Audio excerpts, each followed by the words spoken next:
नमस्कार दोस्तों। आज के इस वीडियो में हम आपसे आपसे बात करने वाले हैं, यानी आप लोग सीखेंगे अरावली पर्वतमाला के बारे में महत्वपूर्ण जानकारी, पूरी जानकारी जो हर कंपटीशन एग्जाम में पूछी जाती है।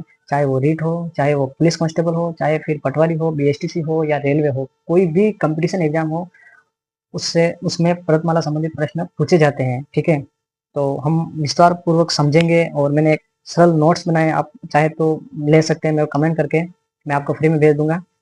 तो बने रहिए वीडियो में, हम अरावली पर्वतमाला के बारे में पढ़ेंगे।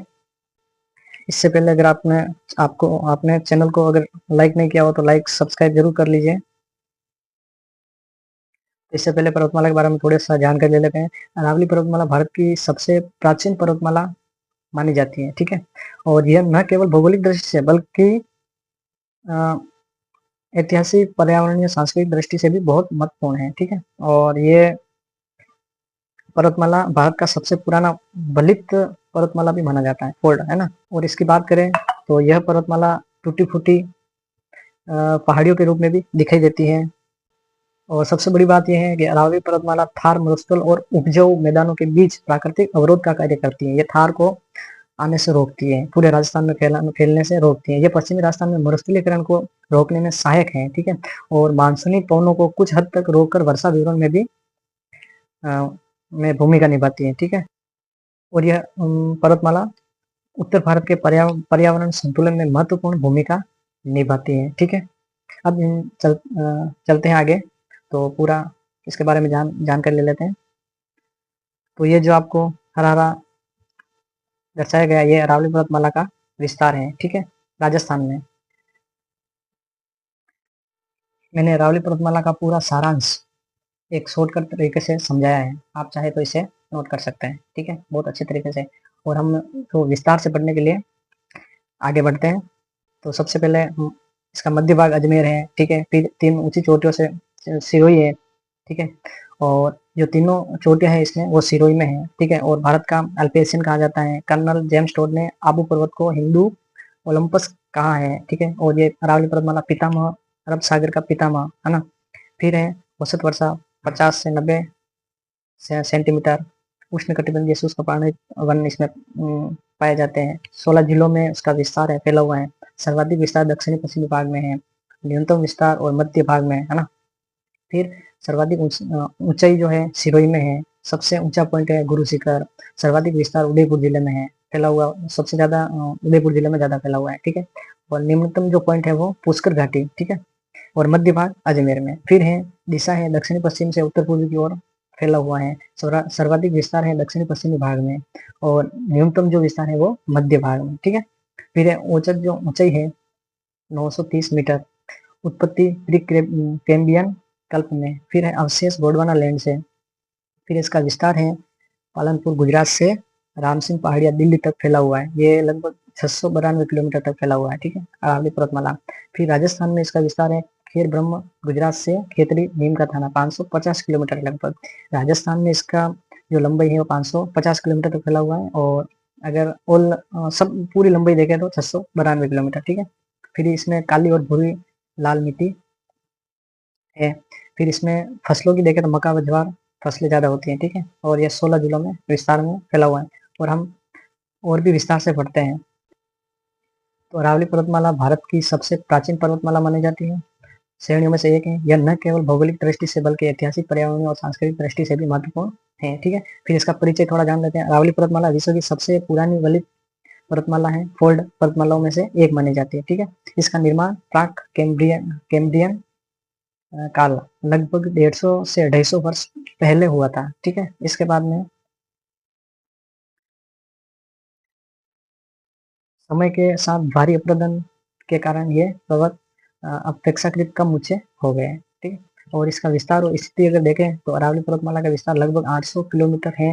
यह मुख्यतः उत्तर पूर्व से दक्षिणी पश्चिमी दिशा में फैली हुई है। ठीक है, और इसका जो फैलाव है तो गुजरात से लेकर राजस्थान में और हरियाणा तक फैला हुआ है। ठीक है, तो अगर हम राजस्थान का जो मैंने पहले भी बताया इसमें कि अगर राजस्थान में जो इसका कुल जो फैला हुआ है वो 550 किलोमीटर है। ठीक है, और अगर टोटल देखें हरियाणा, दिल्ली और गुजरात चारों स्टेट तक देखें तो इसमें 692 किलोमीटर तक फैला हुआ है। ठीक है, फिर है दिल्ली, आरंभ गुजरात के पालनपुर माउंट आबू के पास, ठीक है, और अंत समाप्त हरियाणा में के दिल्ली रिज क्षेत्र तक फैला हुआ है, ठीक है। फिर है इसमें प्रमुख शिखर, तो गुरु शिखर 1722 मीटर है ऊंचा है, ठीक है। इसके बाद में अरावली पर्वतमाला सबसे ऊंचा शिखर, और इसमें स्थान देकर माउंट आबू राजस्थान में। अन्य शिखर भी हैं शेर, अचलगढ़, दिलवारा क्षेत्र की पहाड़ियाँ। इसके बाद में अगर भौगोलिक विशेषता देखें तो यह पर्वतमाला टूटी फूटी पहाड़ियों के रूप में दिखाई देती है, ठीक है। कई स्थानों पर यह क्वार्ट्स, शिस्ट और घनीस चट्टानों से बनी है, ठीक है। कुछ क्षेत्रों में यह रीज के रूप में पाई जाती है, जैसे दिल्ली रीज, है ना। फिर नदियाँ और जल प्रणाली अगर देखें तो अरावली पर्वतमाला कई नदियों का उद्गम स्थल है, जैसे बंगाल की खाड़ी में गिरने वाली नदियाँ, ठीक है। बनास नदी चंबल की सहायक नदी है, लूणी नदी कुछ भाग अरब सागर की ओर बहती है। फिर है आंतरिक अफवाह वाली नदियाँ, साबी नदी, कांतली नदी, ये नदियाँ रेगिस्तान में ही लुप्त हो जाती हैं, ठीक है। इसके बाद में जलवायु पर प्रभाव, तो जलवायु पर प्रभाव अरावली पर्वतमाला थार मरुस्थल और उपजाऊ मैदानों के बीच प्राकृतिक अवरोध का कार्य करती है। यह पश्चिमी राजस्थान में मरुस्थलीकरण को रोकने में सहायक है, ठीक है। फिर मानसून पवनों को कुछ हद तक रोककर वर्षा वितरण में भूमिका निभाती है। फिर वनस्पति और जीव जंतु, तो यहाँ मुख्यतः शुष्क पर्णपाती वन पाए जाते हैं। तो इसमें मुख्य वृक्ष खेजड़ी है, सबसे ज्यादा फैला हुआ है।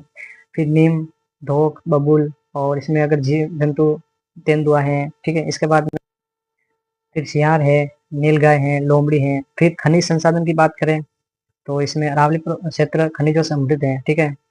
तांबा है, जस्ता है, सीसा है, संगमरमर जो सफेद पत्थर। फिर अगर ये जो सफेद संगमरमर है, ये इसकी मंडी की बात करें तो अजमेर, किशनगढ़, है ना, और राजसमंद में ज्यादा उत्पादन होता है इसका। फिर ऐतिहासिक और सांस्कृतिक महत्व भी है इसमें। अरावली क्षेत्र प्राचीन काल से मानव सभ्यता का केंद्र रहा है। यहाँ कई ऐतिहासिक किले और मंदिर स्थित हैं, कुंभलगढ़ किला, अचलगढ़, दिलवाड़ा जैन मंदिर, माउंट आबू, ठीक है। तो इसमें पर्यावरण पर अगर पर्यावरण दृष्टि से देखें महत्वपूर्ण, तो अरावली पर्वतमाला उत्तर भारत के पर्यावरण संतुलन में महत्वपूर्ण भूमिका निभाती है। यह भूजल पुनर्भरण, जैव विविधता संरक्षण और वायु शुद्धिकरण में सहायक है। वर्तमान में अवैध खनन और अतिक्रमण के कारण यह गंभीर खतरे में है, अभी वर्तमान में चर्चा का विषय बना हुआ है, ठीक है। फिर है परीक्षाओं के लिए महत्वपूर्ण तथ्य बनते हैं इसमें। सबसे प्राचीन पर्वतमाला अरावली पर्वतमाला, ठीक है। इसमें सबसे ऊंचा शिखर गुरु शिखर, और सबसे प्रमुख चट्टान क्वार्टजाइट दिल्ली रिज अरावली का ही एक भाग है, ठीक है। मैंने बिल्कुल शॉर्ट तरीके से आपको समझाए हैं, और भी और बहुत सारे इसमें प्रश्न बनते हैं, पर जो मेन टॉपिक जो पूछे जाते हैं वो इनसे इनमें ही सीमित हैं। धन्यवाद।